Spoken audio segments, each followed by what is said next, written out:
भारत के कुछ सबसे खतरनाक डाकू।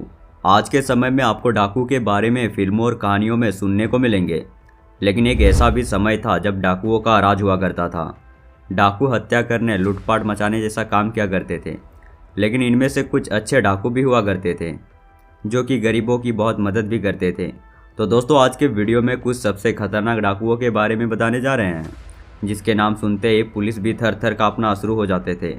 और दोस्तों, अगर आपने अभी तक क्रसार यूट्यूब चैनल को सब्सक्राइब नहीं किए हो तो फटाफट से वीडियो को लाइक एंड चैनल को भी सब्सक्राइब करना ना भूलिएगा। तो चलिए वीडियो को शुरू करते हैं। नंबर 5, डाकू मानसिंह। डाकू मानसिंह का नाम सुनते ही लोगों के रोंगटे खड़े हो जाते थे। मानसिंह का जन्म उत्तर प्रदेश के आगरा जिले से लगभग 50 किलोमीटर दूर खेड़ा राठौर गांव में हुआ था। बिहारी राठौड़ के घर जन्मे लड़के डाकू बनने की कहानी में काफ़ी उतार चढ़ाव थे।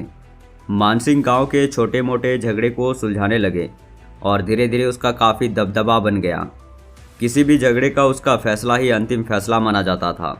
विरोधियों का उसका बढ़ता तरक्की देख नहीं पाए और उसके खिलाफ साजिश रची जाने लगी। दबंगों ने गांव के ज़मीन पर कब्जा कर लिया और थाने में शिकायत करने पर भी पुलिस भी उसको धक्का मार के भगा देते थे। गांव में उसकी ज़मीन पर गलत तरीके से कब्जा हो गया। अब उसके पास डाकू बनने के अलावा कोई रास्ता भी नहीं बचा। दबंगों ने झूठी केस डालकर मानसिंह को जेल में डाल दिया। नंबर 4, फूलन देवी। जिंदगी किस मोड़ पर हमें कहां खड़ा कर दे, इसका बारे में हम सोच भी नहीं सकते हैं। ऐसा ही कुछ डाकू फूलन देवी के साथ हुआ। फूलन देवी के साथ कई बार गैंग रेप हुई, कई बार अत्याचार हुआ। फिर शुरू हुआ फूलन देवी की ज़िंदगी का डाकू बनने का सफ़र। फूलन देवी का ये रियल कहानी किसी का भी रोंगटे खड़ा कर सकते हैं। फूलन देवी का जन्म 1963 यूपी के जालौन जिले के घूरा के एक छोटे से पुरवा गांव में हुआ था। गरीब होने के बाद भी फूलन देवी बहुत दबंग थी। इतना ही नहीं, वह लड़की पिछड़ी जाति का दहशत भी झेल चुकी थी। फूलन देवी बहुत ही गुस्सैल स्वभाव वाली लड़की थी।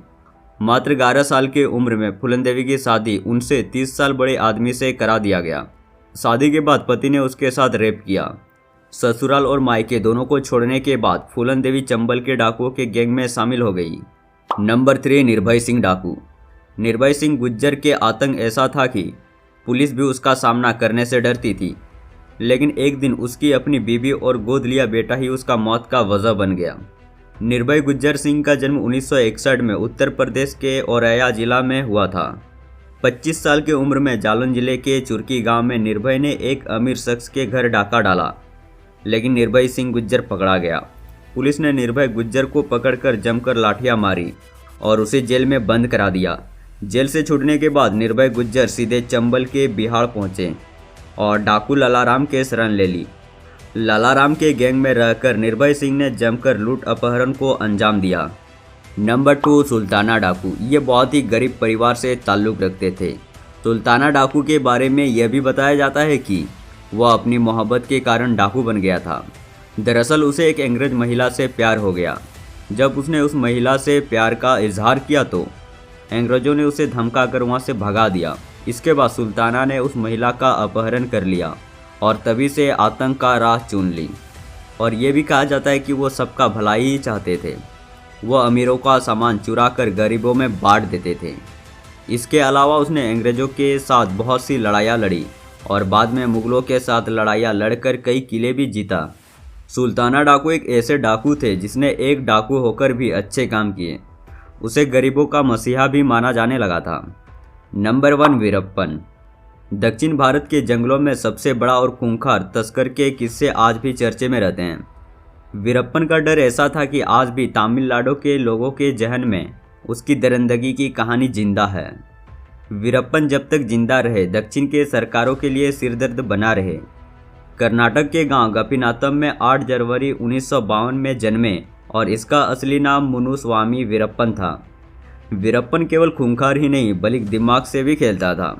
साल 2000 में दक्षिण भारत के मशहूर फिल्म अभिनेता राजकुमार का भी पाला डाकू वीरप्पन से पड़ा। वीरप्पन ने राजकुमार का अपहरण कर लिया और उन्हें 100 दिनों तक अपने पास रखा।